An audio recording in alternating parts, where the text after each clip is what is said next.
Photo similar entry आणि demographic similar entry कशा clear करायच्या ते आपण या व्हिडिओमध्ये बघूया। सर्वप्रथम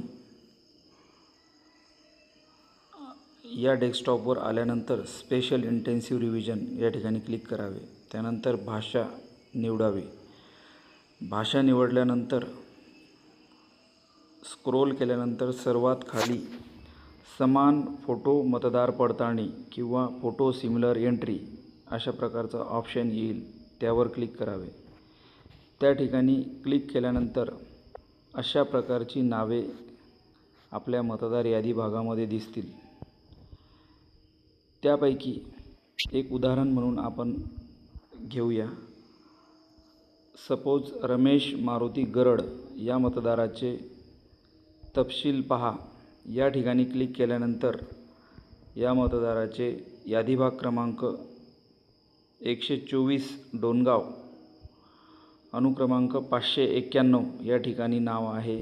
तसेच यादी भाग क्रमांक 180 33 रिसोड विधानसभा मतदारसंघातील अनुक्रमांक 465 या ठिकाणी सुद्धा नाव आहे।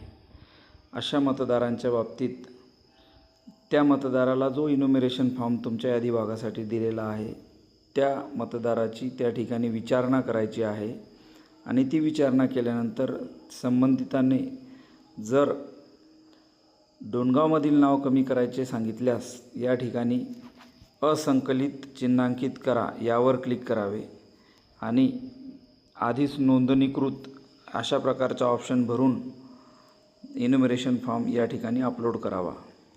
जर संबंधित मतदाराने वाशिममधील नाव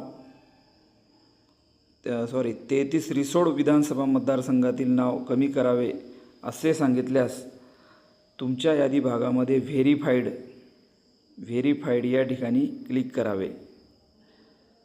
या ठिकाणी आपण व्हेरीफाईड केलेले आहे, कारण या मतदाराने ऑलरेडी तिकडचे नाव कमी केलेले आहे। ठीक आहे। असेच दुसरे उदाहरण बघूया। अक्षय गजानन उल्हामाले या मतदाराचं तपशील पहा या ठिकाणी क्लिक केल्यानंतर या मतदाराचे 2 ठिकाणी नावे आहेत। एक मतदार यादी भाग क्रमांक 124 डोणगाव अनुक्रमांक 422 वर सुद्धा नाव आहे। तसेच 33 रिसोड विधानसभा मतदारसंघातील यादी भाग क्रमांक 145 अनुक्रमांक 994 या ठिकाणी सुद्धा नाव आहे। परंतु या मतदाराने ऑलरेडी 33 रिसोड विधानसभा मतदारसंघातील नाव